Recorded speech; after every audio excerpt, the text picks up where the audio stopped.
হ্যাঁ জানি এটা কোনো ইউনিক রেসিপি নয়, মাটন তোমরা বাড়িতে অনেকেই ট্রাই করেছো, but I can guarantee that this is one of the easiest recipes you will ever see. Obviously প্রথমে এখানে মাটন লাগবে, আমি 1.5 কেজি মতো মাটন ইউজ করেছি। এবার স্ক্রিনে মেনশন করা যা যা মশলা আমি ইউজ করেছি একের পর এক দেবে, বাট লবণ দেবে না। আর টক দই ছাড়া আসলে ম্যারিনেটটা ইম্পসিবল, তাই টক দই ইউজ করবে, তার সাথে সর্ষের তেল আর টক দইয়ের কম্বোটা এখানে মাস্ট। আমি ম্যারিনেশনের সময় সামান্য কুচনো পেঁয়াজ ইউজ করেছি, তোমরা চাইলে স্কিপ করতে পারো, কারণ যখন আমরা ফ্রাই করব তখন আবার আমাদেরকে পেঁয়াজ ইউজ করতে হবে।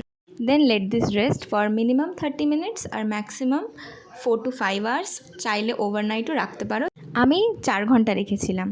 তারপর এখানে আমি প্রেশার কুক করব জিনিসটাকে, তাই আমি প্রেশার কুকারে আবার মাস্টার্ড অয়েল তার সাথে ঘি ইউজ করেছি। আর যে কোনো রান্নাতে ফোড়ন তো মাস্ট অ্যাজ আ বেঙ্গল, তাই এখানে যা যা টেম্পারিং ইউজ করলাম স্ক্রিনে মেনশন করে দিচ্ছি।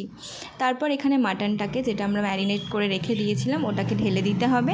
দিয়ে এই রান্নার একটাই রুল যেটা তোমাকে কনসিস্টেন্টলি ফলো করতে হবে, সেটা হচ্ছে কভার অ্যান্ড কুক। তো ফার্স্টে আমরা একটু কষিয়ে নেব, তারপরে আবার ওটাকে কিছুক্ষণ ঢাকা দিয়ে রেখে দেবো। তুমি যখন ফার্স্টে ঢাকাটা খুলবে তখন দেখবে অনেকটা জল বেরোচ্ছে মাটনটা থেকে। তারপরে যখন নেক্সট টাইম আবার কভার করে কুক হতে দেবে, তারপর দেখবে আস্তে আস্তে তেল রিলিজ করবে। কিছুক্ষণ কভার করে কুক করার পর তোমরা দেখবে মাটনটা এবার আস্তে আস্তে শক্ত হচ্ছে, অনেকটা অয়েলও সেপারেট হয়ে গেছে। এবার এই মুহূর্তে আমরা গরম জল অ্যাড করব। হ্যাঁ, গরম জল ইউজ করাটা কিন্তু মাস্ট, না হলে আবার অনেকটা টাইম লাগবে মাটনটা কুক হতে। তারপর ঢাকা দিয়ে মিনিমাম আমরা 8 থেকে 10টা সিটি, তারপরে দমটা খুললেই দেখতে পাবে এত সুন্দর কালারের মাটনটা রেডি।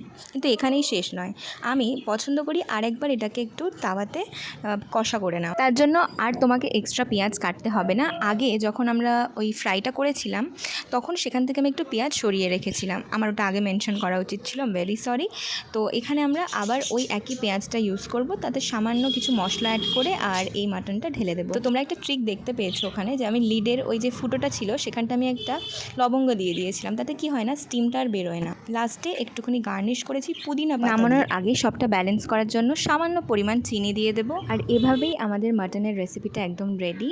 এখানে এবার প্লেটিংটা করে নেওয়ার পালা। এখানে আমি এত ফ্যান্সি করে প্লেটিং করি না জেনারেলি, বাট মাটন হচ্ছে একটু তো করতেই হতো। So yeah, that's it.